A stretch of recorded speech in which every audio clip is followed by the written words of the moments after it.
एक stunning CEO ने मेरे क्रैक्ड बोल में $100 का नोट फेंका। मैंने तुरंत उसे वापस उसकी तरफ फेंका और बात सिर्फ इतनी ही नहीं थी, मैंने अपना आधा खाया हुआ बन उसके मुंह में ठूस दिया। आदत से मजबूर होकर उसने 2 बार चबाया और उसे निगल लिया। फिर उसे एहसास हुआ कि क्या हुआ था। वो मुझे पूरी तरह हैरानी से घूरने लगी। उसका असिस्टेंट जियांग चुंग तुरंत गुस्से से आग बबूला हो गया। ये तुम क्या कर रहे हो बदबूदार भिखारी? क्या तुम मरना चाहते हो? वो मुझे मारने के लिए आगे बढ़ा, लेकिन मैंने अपने सामने खड़ी औरत से सीधा पूछा, क्या पिछले कुछ दिनों से तुम अपने सीने में जकड़न महसूस कर रही हो? क्या तुम्हें हर रात ये सपना आता है कि तुम बर्फ के तहखाने में गिर रही हो? क्या तुम इतनी बुरी तरह कांपती हो कि खुद को रोक नहीं पाती और डॉक्टरों को भी कोई दिक्कत समझ में नहीं आती? लिन वैनिंग ऐसे कांप उठी जैसे उसे बिजली का झटका लगा हो। उसने तुरंत हाथ बढ़ाकर जियांग चुंग को रोक दिया। मैंने बिल्कुल सही निशाने पर वार किया था। ये परेशानी कई हफ्तों से उसे सता रही थी। इसने उसे उसकी सोच से भी ज्यादा कमजोर बना दिया था। उसका असिस्टेंट जियांग चुंग ऐसे बर्ताव करने लगा जैसे उसने दुनिया का सबसे बड़ा मजाक सुन लिया हो। वो ठंडी हंसी हंसते हुए बोला, मिस लिन इतनी बड़ी कंपनी चलाती हैं, ज्यादा काम करना आम बात है, तबीयत खराब महसूस होना बिल्कुल सामान्य बात है। तुम जैसे गटर रैट यही अफवाह फैलाना बंद करो। अगर एक और बकवास की तो मैं तुम्हारी टांगे तोड़ दूंगा। मैंने जियांग चंग की धमकी को पूरी तरह नजरअंदाज कर दिया। लिन विंग की तरफ सीधा देखते हुए मैंने गंभीरता से कहा, ये ज्यादा काम करने की वजह से नहीं हुआ है। कोई तुम्हें जहर दे रहा है। तुम्हारी ऑरा पर एक साया मंडरा रहा है। वो बंद धरती की आत्मा के आशीर्वाद से भरा हुआ है। फिलहाल के लिए वो जहर के असर को दबा देगा। लिन विंग के चेहरे का रंग बदल गया। जियांग चुंग गुस्से से फट पड़ा। उसने अपना फॉर्चून टेलिंग स्टॉल पलटने के लिए हाथ बढ़ाया और चिल्लाया, तुम मरने वाले हो, तुम झूठे 2 कौड़ी के फॉर्चून टेलर, लगता है तुम्हें मौत की तलाश है। मैं अपने स्टॉल के पास बिल्कुल शांत बैठा रहा। जैसे ही जियांग चंग का हाथ स्टॉल को छूने वाला था, मैंने कहा, तुम्हारी बाईं भौं के आखिर में एक टेढ़ी रेखा है। लालची लोगों के चेहरे पर ऐसी लकीरें अक्सर होती हैं। 3 दिन के अंदर ना सिर्फ तुम ये नौकरी गवा दोगे, बल्कि तुम्हारे सारे काले कारनामों का भी पर्दाफाश हो जाएगा। उसके बाद जेल जाना तुम्हारी सबसे छोटी चिंता होगी।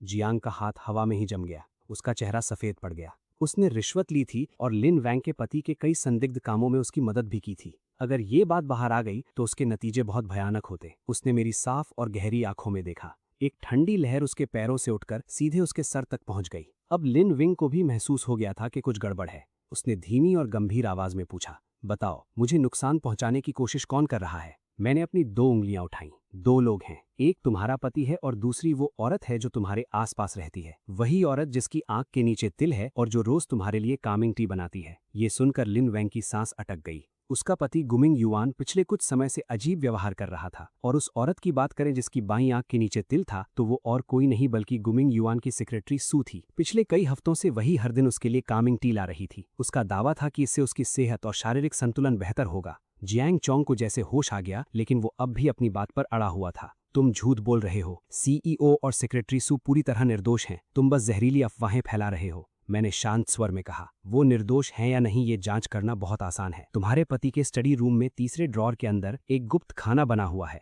उसमें एक पर्सनल एक्सीडेंट इंश्योरेंस पॉलिसी छुपा कर रखी गई है और उसका बेनिफिशियरी सू है। एक और बात, सू तुम्हारी कामिंग टी में मंक शूट मिला रही है। थोड़ी मात्रा में इसका कोई तुरंत असर दिखाई नहीं देगा, लेकिन लंबे समय तक इसका इस्तेमाल तुम्हारी जीवन शक्ति को धीरे धीरे खत्म कर देगा। सबको लगेगा कि तुम स्वाभाविक रूप से कमजोर हो रही हो, जबकि हकीकत में तुम्हें जहर दिया जा रहा होगा।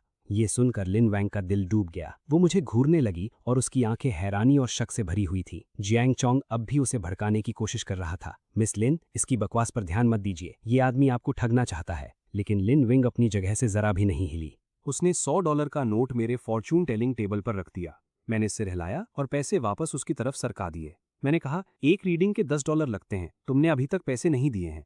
जाओ और पहले मेरी बातों की सच्चाई की जांच करो। उसके बाद वापस आकर मुझे मेरे $10 दे देना। ये कहकर मैंने फिर से अपनी आंखें बंद कर ली और उन सबको नजरअंदाज कर दिया। जैंग चेंग का चेहरा गुस्से से बैंगनी पड़ गया, लेकिन उसकी हिम्मत नहीं हुई कि वो कोई हंगामा करे। आखिरकार वो चुपचाप लिन वैंग के साथ चला गया। गाड़ी में बैठते ही लिन वैंग ने अपना फोन निकाला। उसने अपने प्राइवेट इन्वेस्टिगेटर को फोन मिलाया। मुझे 2 चीजों की जांच करवानी है। पहली, गुमिंग के स्टडी रूम में क्या कोई पर्सनल एक्सीडेंट इंश्योरेंस पॉलिसी है जिसमें बेनिफिशियरी के रूप में सुमे का नाम लिखा हुआ है। दूसरी, उस कामिंग टी की जांच करो जो सुमे मेरे लिए बना रही है। देखो कि उसमें मोंगशुड मिला हुआ है या नहीं। लिन वेंग का दिमाग पूरी तरह उलझनों से भरा हुआ था। अगले दिन वो ऑफिस नहीं गई। इसके बजाय उसने बीमार होने का बहाना बनाकर घर चली गई।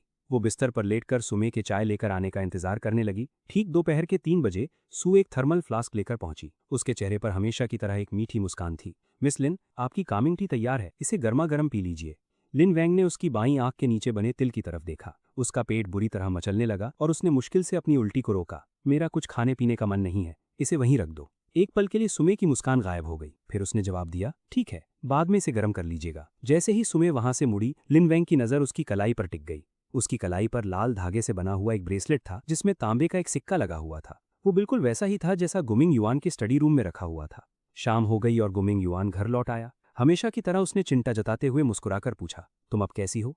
लिन वैंग ने कोई जवाब नहीं दिया। उसने ठंडी नजरों से उसे देखा और कहा, तुम्हारे स्टडी रूम के तीसरे ड्रॉर में बने गुप्त खाने में जो एक्सीडेंटल डेथ इंश्योरेंस पॉलिसी रखी है, उसका क्या मामला है? गुमिंग युआन का चेहरा तुरंत पीला पड़ गया। उसकी नजरें इधर उधर घूमने लगीं और वो हकलाते हुए बोला, कौन सी पॉलिसी? मुझे समझ नहीं आ रहा कि तुम किस बारे में बात कर रही हो। लिन वैंग ठंडी हंसी हंसते हुए बोली, तुम्हें नहीं पता? फिर उसने अपना फोन निकाला। उसने डिटेक्टिव द्वारा भेजी गई तस्वीरें खोल दी। तस्वीर में साफ दिख रहा था कि इंश्योरेंस पॉलिसी का बेनिफिशियरी सुमे थी। गुमिंग युआन का चेहरा बिल्कुल सफेद पड़ गया। वो बिना कुछ कहे सोफे पर गिर पड़ा। उसी वक्त लिन वैंग के फोन की घंटी फिर से बजी। ये हॉस्पिटल की लेबोरेटरी रिपोर्ट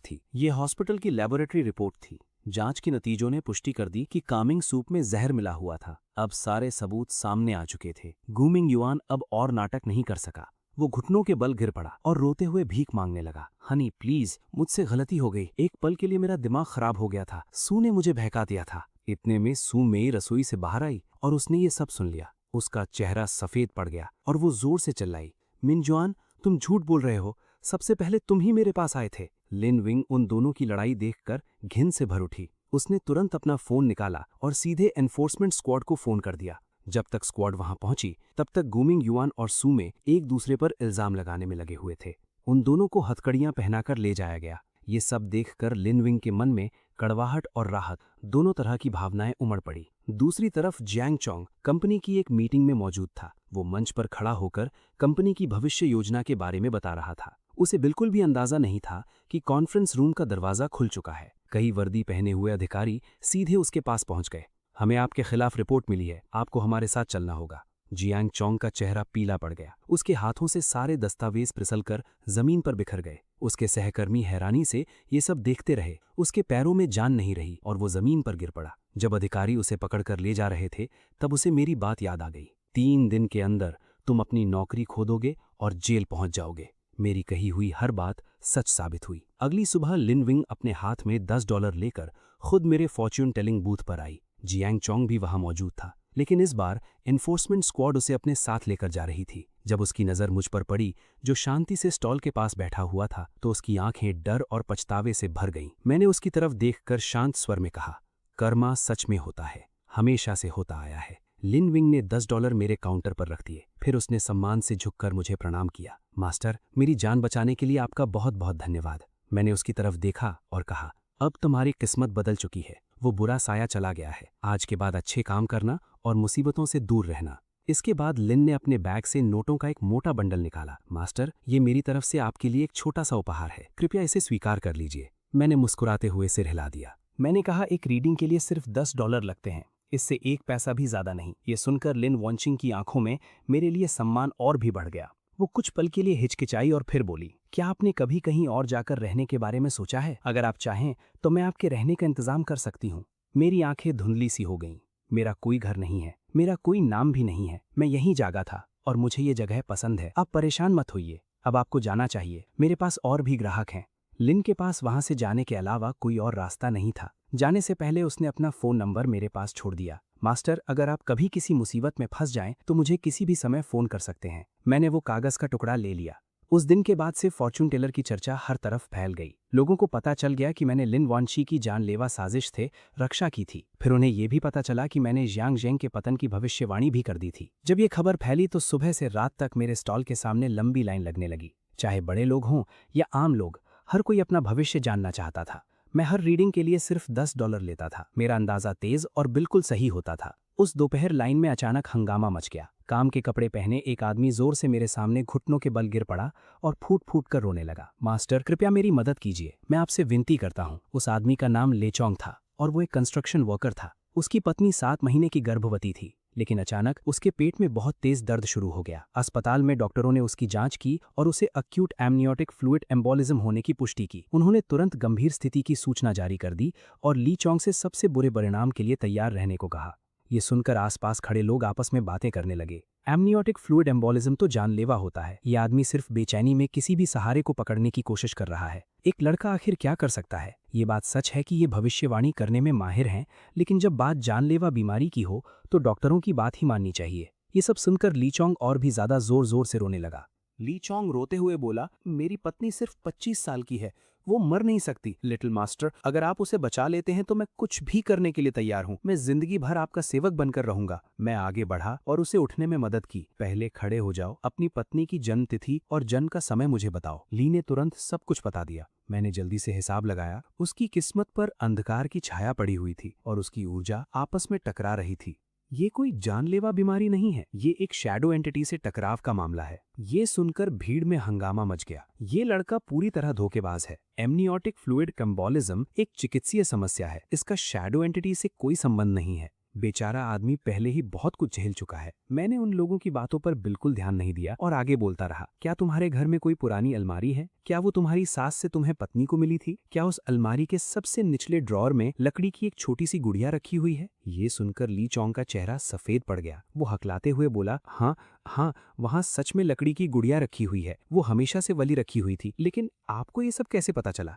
उसकी बात सुनकर मैंने कहा, उस गुड़िया पर श्राप लगा हुआ है। उसके अंदर एक शैडो एंटिटी मौजूद है जो तुम्हारी पत्नी के गर्भ को नुकसान पहुंचा रही है। अभी तुरंत घर जाओ और उस गुड़िया को ढूंढो। उसके माथे पर सिनेबार लगा दो। उसके बाद सूर्यास्त से पहले उसे किसी चौराहे पर ले जाकर जला देना। फिर सीधे हॉस्पिटल चले जाना। अपनी पत्नी से कहना कि वो अपने गर्भ में पल रहे बच्चे पर ध्यान केंद्रित करे। उसे बिल्कुल भी हिम्मत नहीं हारनी चाहिए। और हाँ, एक बात याद रखना, पूरे समय पीछे मुड़कर मत देखना। ली चोंग ने मेरी हर बात को आखिरी उम्मीद की तरह थाम लिया। उसने 3 बार झुककर मुझे प्रणाम किया, $10 मेरे सामने रखे और वहां से दौड़ता हुआ चला गया। भीड़ में एक बार फिर हलचल मच गई। ये तो हद ही हो गई। क्या एक गुड़िया को जलाने से एमनियोटिक फ्लूइड एम्बोलिज्म ठीक हो जाएगा? लगता है उस आदमी ने उसकी बात पर विश्वास करके अपना दिमाग खो दिया है। अब तो इस लड़के की प्रतिष्ठा पूरी तरह खत्म हो जाएगी। मैंने कुछ नहीं कहा, मैं बस चुपचाप वहीं बैठा रहा। समय धीरे धीरे बीतता गया। सूर्यास्त होने वाला था। तभी अचानक किसी के तेज कदमों की आवाज सुनाई दी। ली चोंग हाफते हुए दौड़कर वापस आया। वो मेरे पास पहुंचते ही तुरंत झुक गया।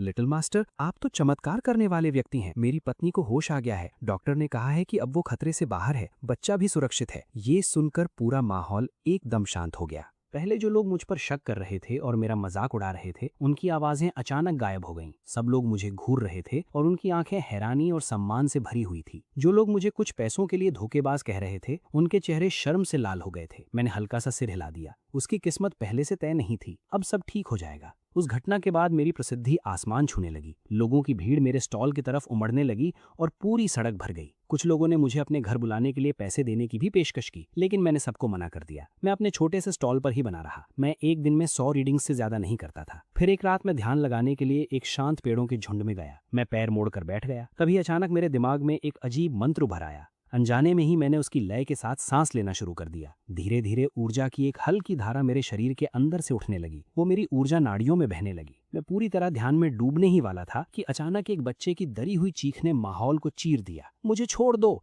मुझे मेरी मम्मी के पास जाना है। मेरी आंखें तुरंत खुल गईं। मैं उस आवाज की तरफ दौड़ा। मैंने देखा कि काले कपड़े पहने 2 आदमी 5 या 6 साल के एक बच्चे को घसीट रहे थे। वो उसे जंगल के और अंदर लेकर जा रहे थे। उनमें से एक गुर्राया, चुप हो जाओ। दूसरा आदमी उत्साह से बोला, बॉस, ये लिन वॉचिंग का बेटा है। अगर हम इसे अगवा कर लेते हैं तो हमें सीधे $1 करोड़ मिलेंगे। बहुत आसान पैसा है।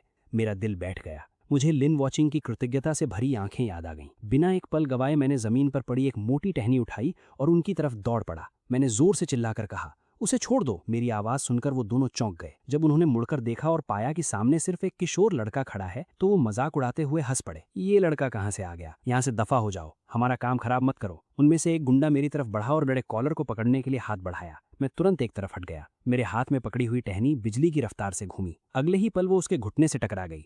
एक भयानक आवाज गूंजी। वो आदमी दर्द से चीखता हुआ जमीन पर गिर पड़ा और तड़पने लगा। ये देखकर दूसरे आदमी का चेहरा गुस्से से टेढ़ा हो गया। उसने अपनी जेब से एक चाकू निकाल लिया। छोटे कमीने, अब तुम मरने वाले हो। ये कहकर वो मेरी तरफ झपटा। मेरा शरीर एक बिल्ली की तरह फुर्ती से हिलने लगा। मैंने उसके चाकू के वार से खुद को बचा लिया। फिर मैंने पूरी ताकत से टहनी उसकी कलाई पर दे मारी। अगले ही पल एक और तेज आवाज गूंज उठी। हड्डी टूटने की आवाज बिल्कुल साफ सुनाई दे रही थी। चाकू उसके हाथ से छूटकर जमीन पर गिर गया। वो आदमी अपनी कलाई पकड़कर घुटनों के बल बैठ गया और दर्द से दांत पीसने लगा।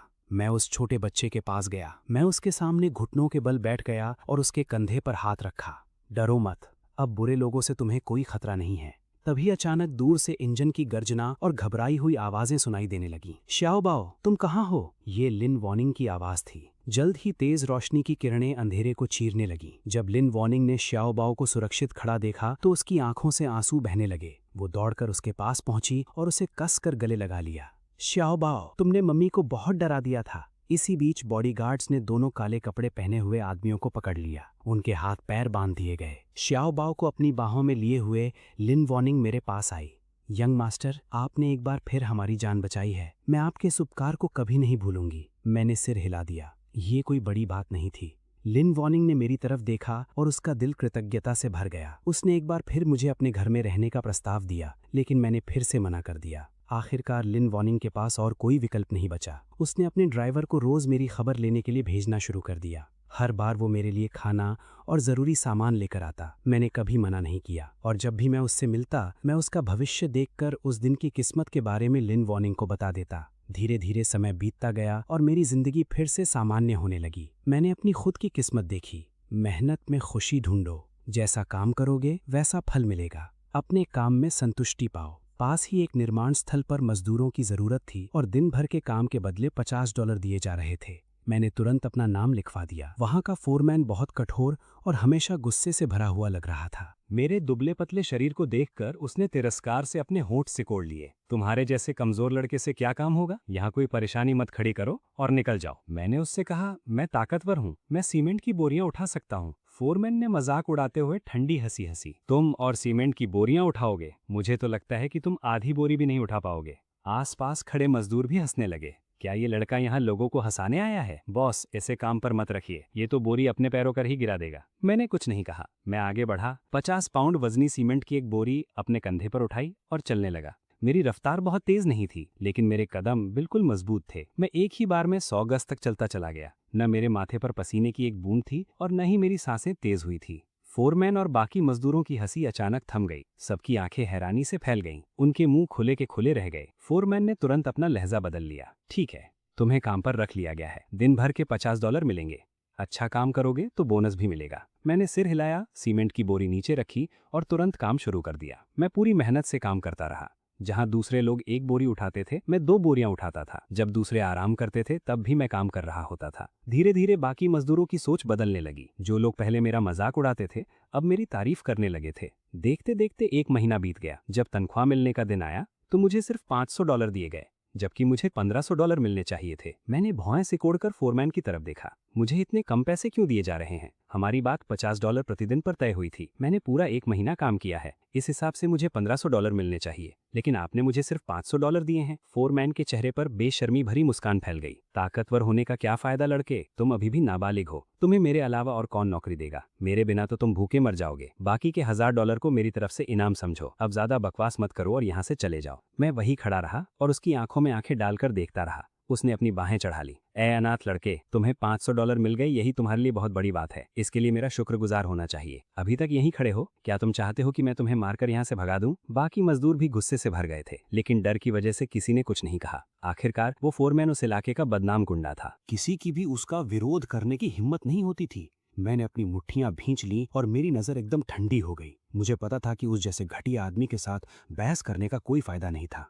जैसे ही मैं कुछ करने वाला था, एक काली बेंटली आकर मेरे और फोरमैन के बीच रुक गई। गाड़ी का दरवाजा खुला और लिन वैनिंग बाहर निकली। फोरमैन ने लिन वेंग को देखा और उसके चेहरे का रंग तुरंत बदल गया। वो उसे पहचान गया था। उसे पता था कि वो शेंग्रियो ग्रुप की सीईओ थी और जिस प्रोजेक्ट पर वो काम कर रहा था, वो उसके विशाल व्यापारिक साम्राज्य का एक बहुत छोटा हिस्सा था। फोरमैन के मन में तुरंत एक सवाल उठा, आखिर इतनी बड़ी हस्ती यहाँ क्या कर रही है? वो चापलूसी भरी मुस्कान के साथ तुरंत उसके पास पहुंच गया। मिस लिन, ये जगह सुरक्षित नहीं है, आप यहाँ कैसे आईं? लिन मैनिंग ने उसकी तरफ देखा तक नहीं। उसने पूरे सम्मान के साथ मेरी तरफ देखते हुए पूछा, यंग मास्टर, क्या ये आदमी आपको परेशान कर रहा है? मैंने सिर हिला दिया। ये मेरी मजदूरी देने से इनकार कर रहा है। लिन वेंग ने फोरमैन की तरफ देखा। उसकी बर्फ जैसी ठंडी नजर से फोरमैन का खून सूख गया। वो तुरंत घुटनों के बल मेरे सामने बैठ गया और बार बार सिर झुकाकर माफी मांगने लगा। उसकी आवाज कांप रही थी। यंग मास्टर, मुझसे बहुत बड़ी गलती हो गई। मैं आपको पहचान नहीं पाया था। कृपया मुझे माफ कर दीजिए। मेरे जैसे तुच्छ इंसान की गलती को दिल पर मत लीजिए। मैंने अपना हाथ उसकी तरफ बढ़ाया। उसे लगा कि मैं उसे उठने में मदद कर रहा हूँ। वो धीरे धीरे खड़ा हो गया और घबराहट भरी हंसी हंसते हुए बोला, यंग मास्टर, आप वास्तव में बहुत उदार हैं। मैंने उसकी तरफ देखा और भौहें से कोड़कर कहा, तुमसे किसने कहा तुम खड़े हो जाओ? मुझे मेरे पैसे चाहिए। ये सुनकर वो फिर से धड़ाम से घुटनों के बल बैठ गया। उसने घबराहट में अपनी जेब से पैसे निकाले और दोनों हाथों से मेरी तरफ बढ़ा दिए। मैंने उनमें से $1000 निकाले और फिर बिना पीछे देखे वहां से चला गया। लिन वैंग फोरमैन के पास गई और ठंडी आवाज में बोली, तुम्हें अपनी ताकत दिखाना बहुत पसंद है ना?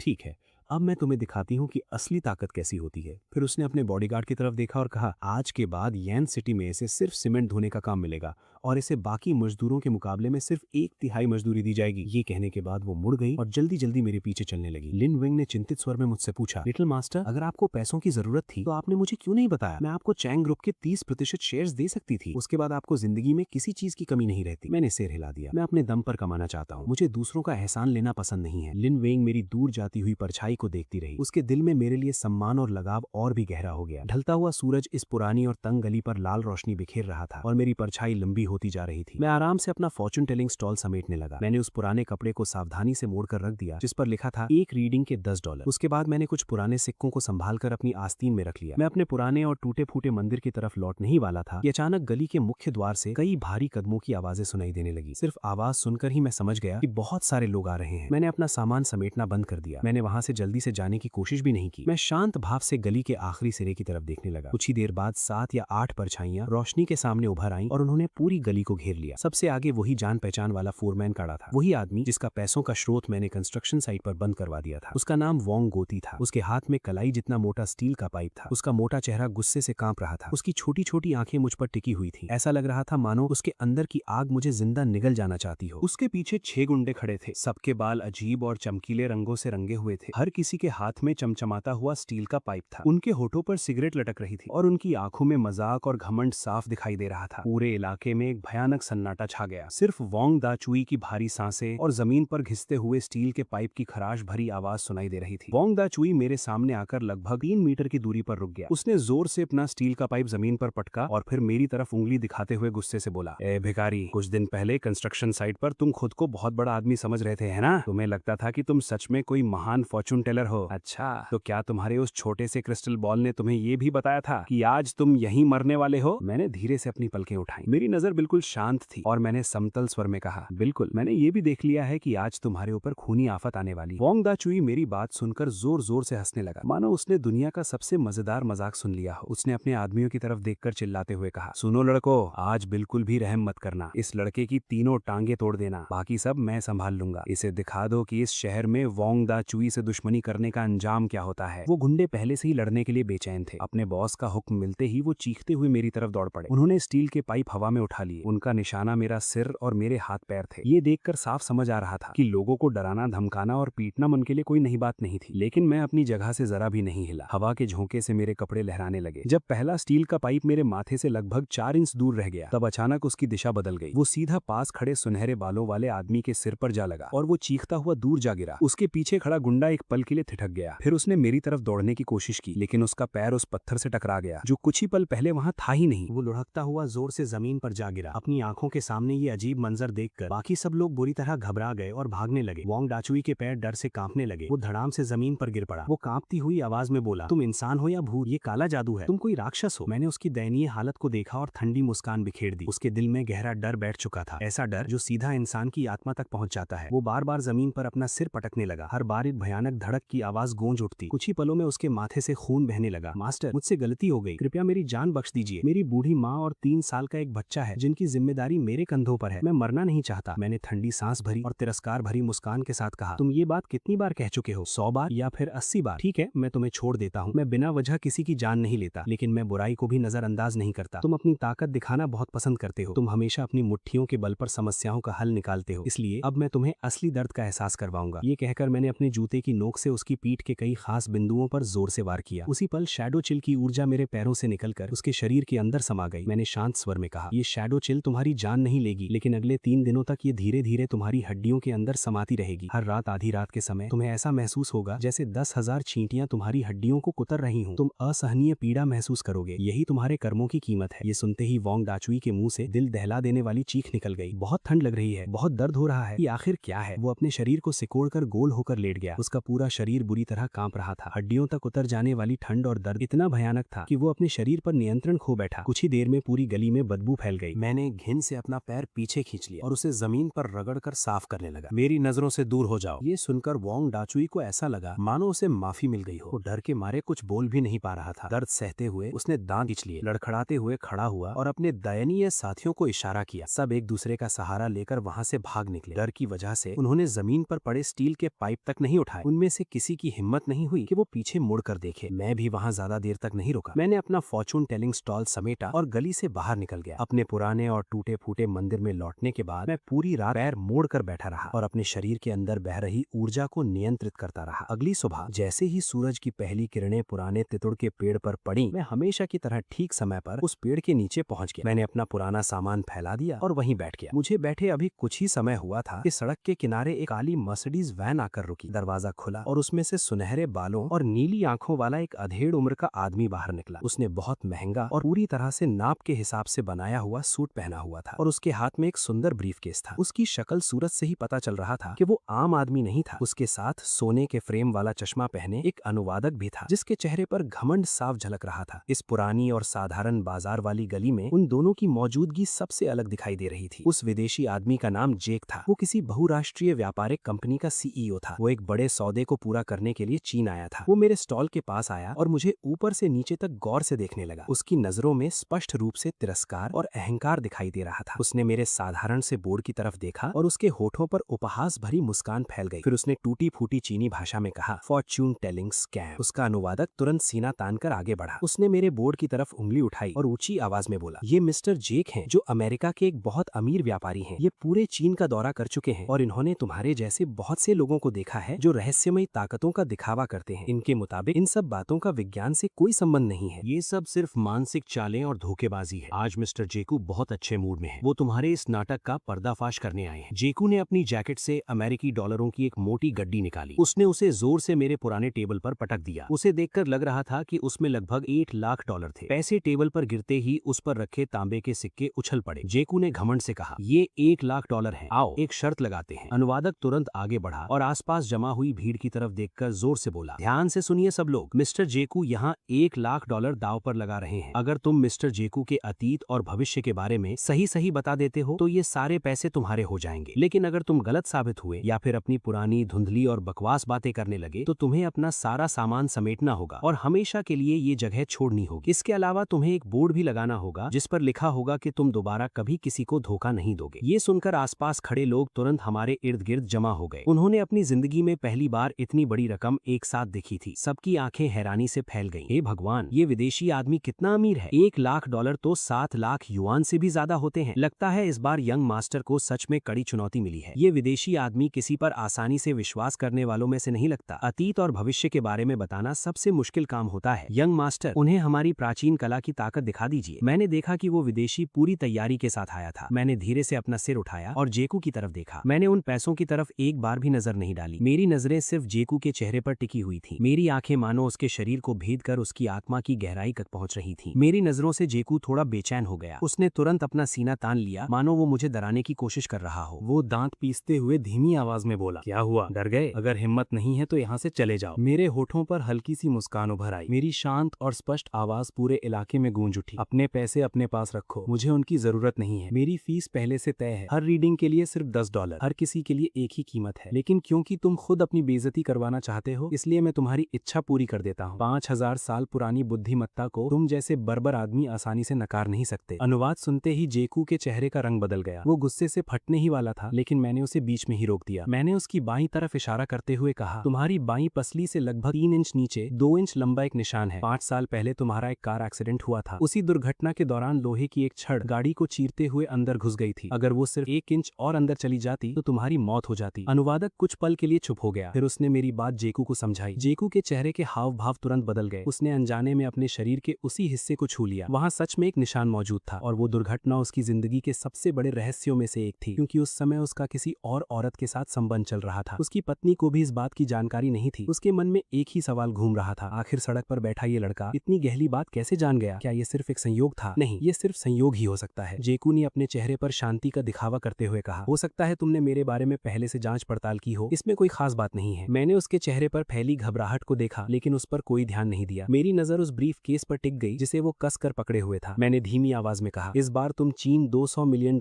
के एक समझौते पर हस्ताक्षर करने आए हो। उस समझौते के सारे कागजात इसी ब्रीफ केस के अंदर रखे हुए हैं। तुम इस सौदे को अपनी जिंदगी बदलने का आखिरी मौका समझ रहे हो, लेकिन मैं तुम्हें सलाह दूंगा कि तुम इस पर हस्ताक्षर मत करो, क्योंकि वो कंपनी सिर्फ नाम की कंपनी है। उसका कानूनी प्रतिनिधि न केवल अपनी सारी संपत्ति खो देगा, बल्कि भारी कर्ज के बोझ तले दब जाएगा और उसे जेल भी जाना पड़ेगा। ये बातें सुनकर जेकू पूरी तरह से घबरा गया। ये कॉन्ट्रैक्ट उसका सबसे बड़ा राज था। उसके अनुवादक को भी उसकी सही रकम के बारे में नहीं पता था। उसे सिर्फ इतना मालूम था कि ये बहुत बड़ा सौदा था, लेकिन सड़क पर बैठे इस लड़के ने रकम का एक एक अंक बिल्कुल सही बता दिया था। सबसे डरावनी बात यह थी कि मैंने उस सौदे को धोखाधड़ी बता दिया था। जेकू के माथे पर पसीने की छोटी छोटी बूंदें उभर आई, लेकिन उसके अंदर का घमंड अब भी उसकी बात मानने के लिए तैयार नहीं था। ये नामुमकिन है, वो लोग कई सालों से मेरे व्यापारिक साथी रहे हैं, ये सब झूठ है। उसका अनुवादक भी उलझन में पड़ गया। उसे समझ ही नहीं आ रहा था कि उसे मेरी बातों का अनुवाद करना चाहिए या नहीं। मैंने जेकू की गुस्से भरी प्रतिक्रिया को पूरी तरह से नजरअंदाज कर दिया। एक बार जब मैंने बोलना शुरू कर दिया तो फिर मुझे अपनी बात पूरी करनी ही थी। मैंने अपनी 3 उंगलियां उठाई और मेरी आंखें तीखी हो गईं। अगर तुम पहली 2 बातों को संयोग या पहले से की गई जांच का नतीजा समझते हो, तो ये आखिरी बात तुम्हारी जिंदगी से जुड़ी हुई है। तुम्हें जन्म से ही दिल की बीमारी है। ये बीमारी तुम्हारे परिवार में पीढ़ी दर पीढ़ी चलती आ रही है। तुमने इसे अच्छी तरह नियंत्रित कर रखा है। कई सालों से इसका कोई दौरा नहीं पड़ा, इसलिए तुम्हें लगने लगा है कि तुम पूरी तरह से ठीक हो चुके हो, लेकिन ये सिर्फ तुम्हारा भ्रम है। तुम्हारे माथे पर अंधकार की छाया मंडरा रही है। तुम्हारे दिल की धड़कन कमजोर और अस्थिर हो चुकी है। अगले 3 दिनों के अंदर तुम्हारे दिल की बीमारी पूरी तरह से उभर आएगी। परसों के लिए तुमने न्यूयॉर्क जाने वाली फ्लाइट का टिकट बुक कर रखा है। वही फ्लाइट तुम्हारी आखिरी मंजिल साबित होगी, क्योंकि वो विमान भयंकर मौसम और तकनीकी खराबी का सामना करेगा। वो हवा में ही टूटकर बिखर जाएगा। उस दुर्घटना में कोई भी जिंदा नहीं बचेगा। मेरी आवाज बहुत ऊंची नहीं थी, लेकिन मेरा हर शब्द भारी हथौड़े की तरह जेकू के दिल पर वार कर रहा था। पूरे माहौल में सन्नाटा छा गया। सुई गिरने की आवाज भी साफ सुनाई दे सकती थी। सब लोगों की आंखें फटी की फटी रह गईं और वे मुझे गहरे सदमे और हैरानी के साथ घूर रहे थे। उनके चेहरों पर साफ लिखा हुआ था कि उन्होंने ऐसी बात पहले कभी नहीं सुनी थी। कमाल है, ये तो बहुत बड़ी बात हो गई। उसने तो सीधे विमान दुर्घटना की भविष्यवाणी कर दी। अगर ये बात गलत साबित हुई तो उसे इसका जिम्मेदार ठहराया जा सकता है। जेकू गुस्से से कांप रहा था। उसका चेहरा पूरी तरह लाल हो गया। उसने कांपते हुए हाथ से मेरी तरफ उंगली उठाई और चिल्लाया, ये श्राप है, ये बहुत ही घटिया श्राप है। हे भगवान, ये आदमी कोई शैतान है। ये मुझे मौत का श्राप दे रहा है। जेकू ने तुरंत मेज पर रखे नोटों की गड्डी उठाई और गुस्से से कांपते हुए बोला, चलो यहाँ से, मैं तुम्हें साबित करके दिखाऊंगा कि तुम्हारी सारी भविष्यवाणियां बकवास हैं। मैं पूरी तरह सुरक्षित न्यूयॉर्क पहुंच जाऊंगा। ये कहकर वो मुड़ गया और वहां से जाने लगा। मैंने मन ही मन सिर हिला दिया। भले ही तुम घमंडी विदेशी हो, लेकिन एक उपचारक के दिल में दया होती है। एक साधक सिर्फ देखकर चुप नहीं रह सकता। मैंने अपने कपड़ों के अंदर से पहले से बना हुआ एक पीला तावीज निकाला। मैंने अपना हाथ हिलाया और वो हवा में लहराता हुआ सीधा जेकू के कंधे पर जा गिरा। वो उसके महंगे सूट की जेब पर मजबूती से चिपक गया। मैंने शांत स्वर में कहा, इस पर विश्वास करना है या नहीं ये तुम्हारी मर्जी है, लेकिन ये तावीज तुम्हारी जान बचा सकता है। जेकू ने अपने कंधे पर कुछ महसूस किया। उसने उसे हटाने के लिए हाथ बढ़ाया, लेकिन जैसे ही उसकी उंगलियां उस कागज को छुईं, उसके पूरे शरीर में गर्माहट की एक अजीब लहर दौड़ गई। उसका डरा हुआ और बेचैन दिल अचानक शांत हो गया। वो कुछ पलों के लिए हिचकिचाया। आखिरकार उसने उसे फाड़ा नहीं, इसके बजाय उसने उसे अपनी जेब में रख लिया। हालांकि वो अब भी धीमी आवाज में मुझे कोस रहा था। उसके बाद वो अपने अनुवादक के साथ जल्दी से गाड़ी में बैठा और वहां से चला गया। काफी देर तक भीड़ वहीं खड़ी रही। सबके मन में सिर्फ एक ही सवाल था, आखिर 3 दिनों बाद क्या होगा। समय तेजी से बीतने लगा। अगले 3 दिनों तक पूरी पुरानी बस्ती में मेरी और उस विदेशी के बीच हुई शर्त की चर्चा होती रही। ये खबर चारों तरफ फैल गई। लोगों ने तो इस बात पर शर्तें लगानी भी शुरू कर दी कि विदेशी जिंदा बचेगा या नहीं। तीसरे दिन की दोपहर थी। आसमान साफ था और सूरज चमक रहा था। मैं एक ग्राहक का भविष्य देख रहा था कि अचानक ब्रेक लगने की तेज चीखती हुई आवाज ने पूरे इलाके का सन्नाटा तोड़ दिया। एक लंबी काली लिंकन गाड़ी किसी पागल जानवर की तरह सीधे पैदल चलने वालों के रास्ते में घुस आई। लोग घबराकर इधर उधर भागने लगे। गाड़ी पूरी तरह रुक भी नहीं पाई थी कि उसका दरवाजा खुल गया। जेक लड़खड़ाता हुआ बाहर निकला। 3 दिन पहले वाला घमंडी और आत्मविश्वास से भरा हुआ आदमी अब पूरी तरह बदल चुका था। उसके बाल बिखरे हुए थे और उसकी आंखें लाल हो रही थीं। उसके गालों पर आंसुओं के निशान साफ दिखाई दे रहे हैं। ऐसा लग रहा था मानो वो अभी अभी मौत के मुंह से बचकर वापस आया हो। उसके हाथों में 2 भारी काले ब्रीफ केस थे। वो पूरी रफ्तार से दौड़ता हुआ मेरे स्टॉल तक पहुंच गया। बिना कुछ सोचे समझे वो जोर से मेरे सामने घुटनों के बल बैठ गया। उसके घुटनों के जमीन से टकराने की आवाज सुनकर ही दर्द का एहसास हो रहा था। वो लगातार अपना सिर झपा रहा था और उत्तेजित होकर बोला, आप सच में महान हैं। आप वास्तव में एक महान भविष्यवक्ता हैं। जेक इतना ज्यादा उत्तेजित था कि उसकी बातें साफ साफ समझ में नहीं आ रही थी। उसे इस बात की बिल्कुल परवाह नहीं थी कि उसके माथे माथे से खून बह रहा था। उसका अनुवादक भी हांफता हुआ वहां पहुंच गया। उसके हाथ में एक ताजा छपा हुआ अखबार था। उसने भीड़ की तरफ देखते हुए जोर से कहा, यह किसी चमत्कार से कम नहीं है। मिस्टर जेक ने जिस विमान से यात्रा करनी थी उसका कल रात प्रशांत महासागर के ऊपर से संपर्क टूट गया है। अभी अभी इस बात की पुष्टि हुई है कि वो विमान दुर्घटनाग्रस्त हो गया है। उसमें सवार एक भी व्यक्ति जिंदा नहीं बचा। ये सुनकर पूरी भीड़ में हलचल मच गई। हर किसी की रीढ़ की हड्डी में सिहरन दौड़ गई। जेक की आंखों से लगातार आंसू बह रहे थे। उसने अपनी जेब से उस ताबीज के जले हुए अवशेष निकाले और उसे किसी अनमोल खजाने की तरह अपनी हथेलियों में संभाल कर रख लिया। वो कांपती हुई आवाज में बोला, यहाँ से जाने के बाद मुझे सच में दिल का दौरा पड़ा था। मैं लगभग मर ही गया था, लेकिन उसी समय ये ताबीज जलने लगा। मुझे ऐसा महसूस हुआ मानो किसी ने मुझे बिजली का झटका दिया हो। उसने मुझे मौत के मुंह से वापस खींच लिया। दिल का दौरा पड़ने के बाद मुझे अस्पताल ले जाया गया और इसी वजह से मेरी वो फ्लाइट छूट गई। अगर आप न होते तो आज मेरा शरीर प्रशांत महासागर की गहराइयों में पड़ा होता। आपने सिर्फ मेरी जान ही नहीं बचाई बल्कि मेरे पूरे परिवार को भी बचा लिया। उस कॉन्ट्रैक्ट के बारे में भी आप बिल्कुल सही थे। मेरे वकीलों ने जांच की और पता चला कि वो पूरा सौदा धोखाधड़ी था। ये कहकर जेक ने दोनों बड़े ब्रीफकेस खोल दिए। उनके अंदर नए और चमकदार अमेरिकी डॉलर बड़ी सफाई से रखे हुए थे। कुल मिलाकर उनकी कीमत $2 लाख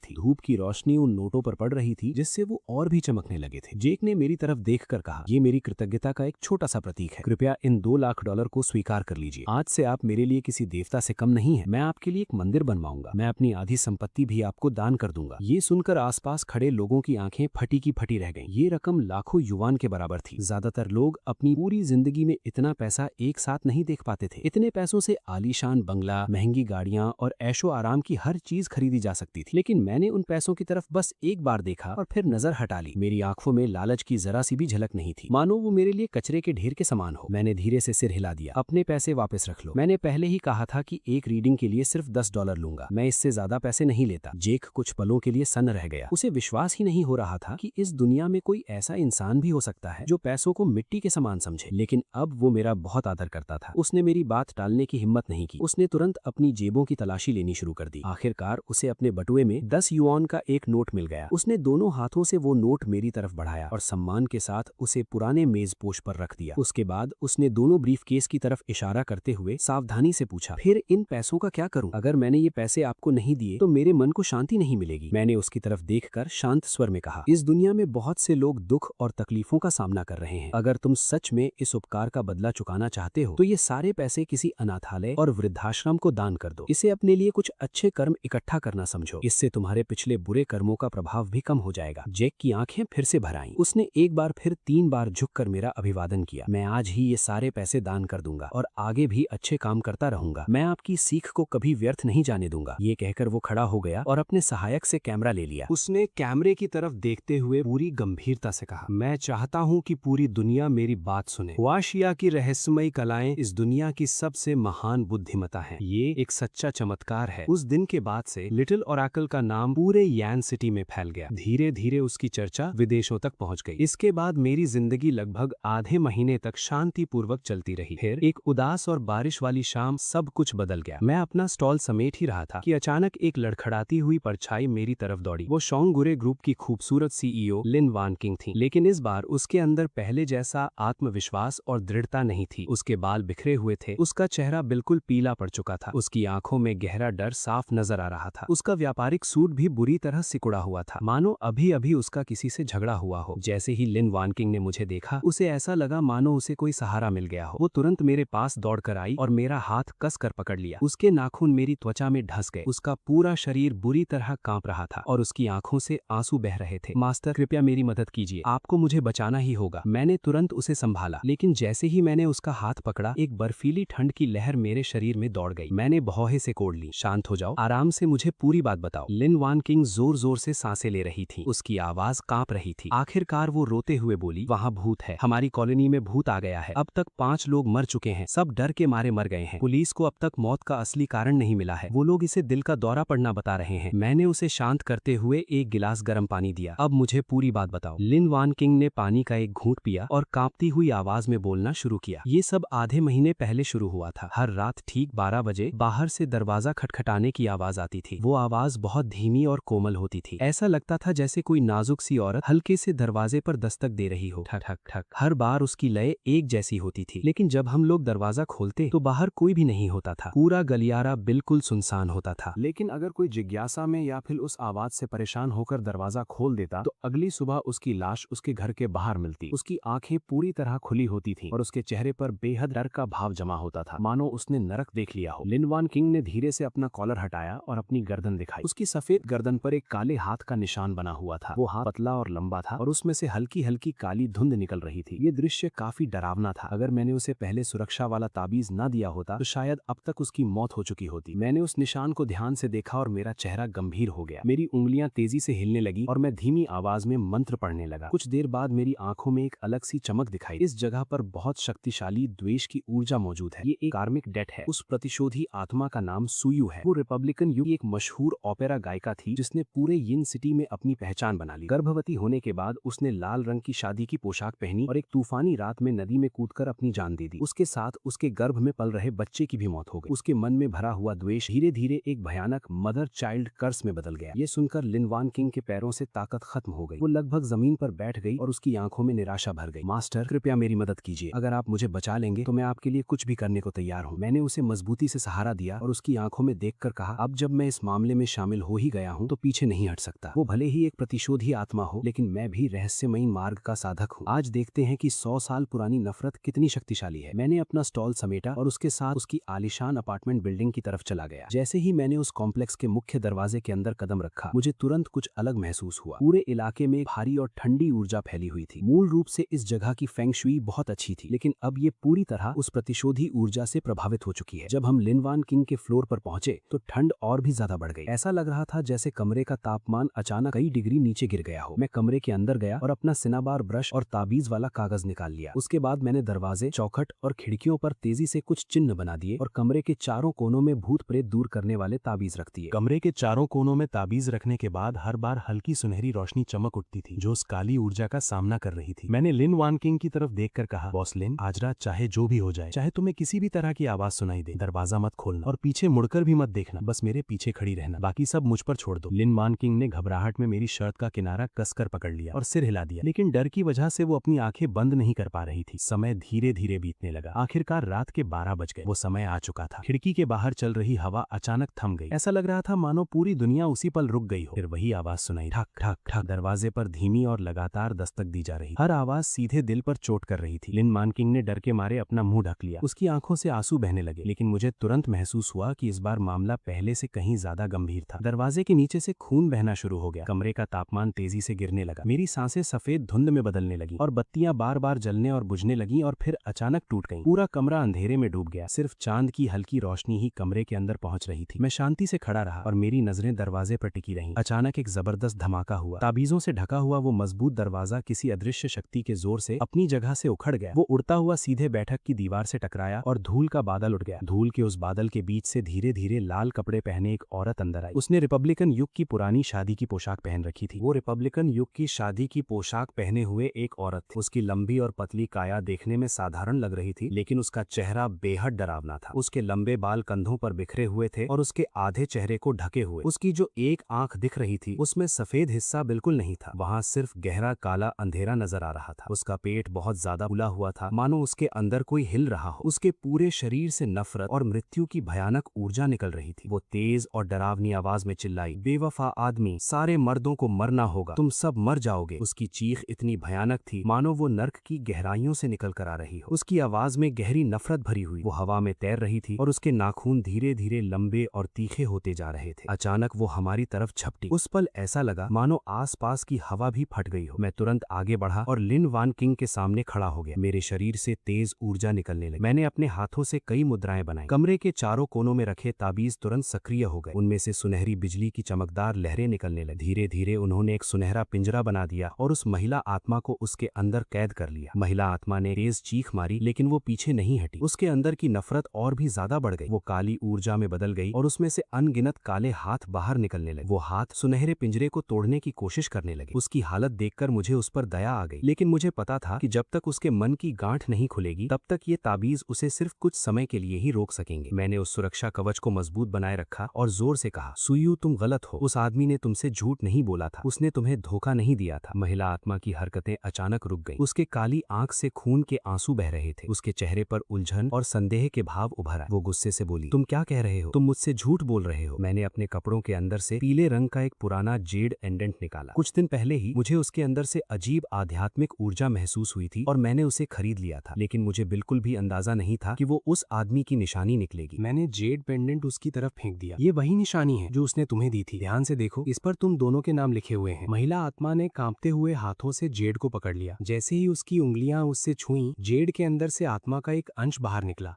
वो एक लंबे चोगे पहने हुए पढ़े लिखे आदमी के रूप में सामने आया।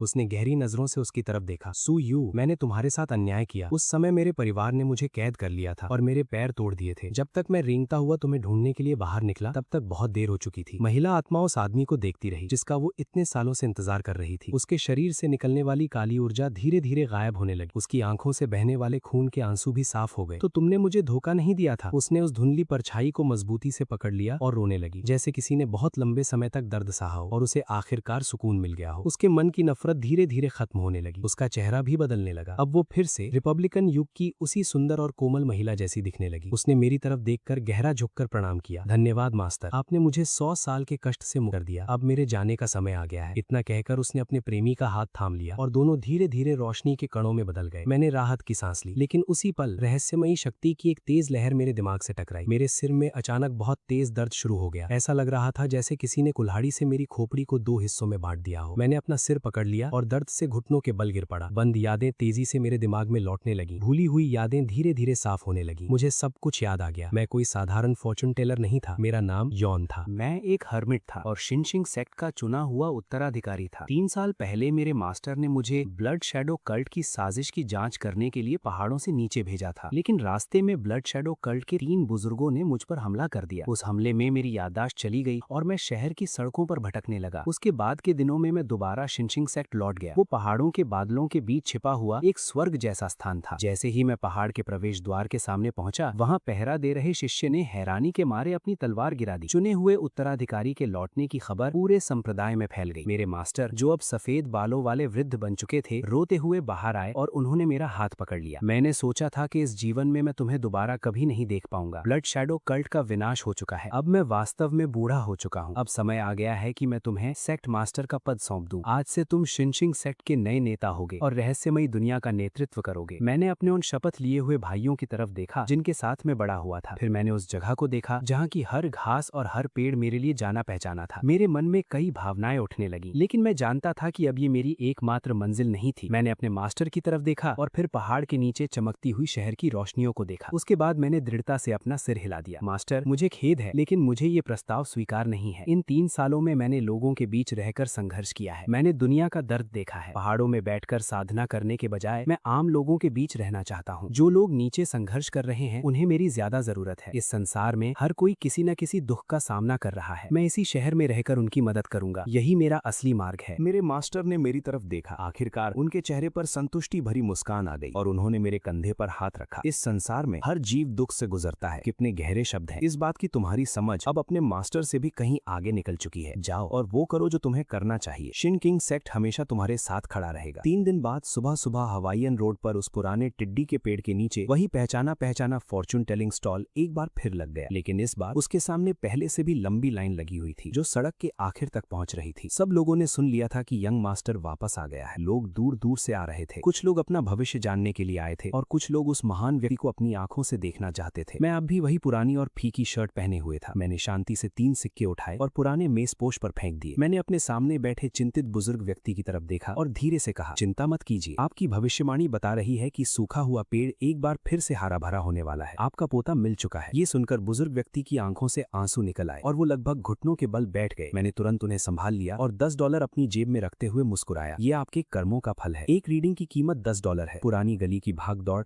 वैसे ही चलती रही, लेकिन मुझे एक बात अच्छी तरह पता थी, चाहे लोग मुझे चुना हुआ व्यक्ति कहें या महान फॉर्चून टेलर, मैं यहीं रहूंगा और समय के अंत तक इस छोटी सी दुनिया की रक्षा करता रहूंगा।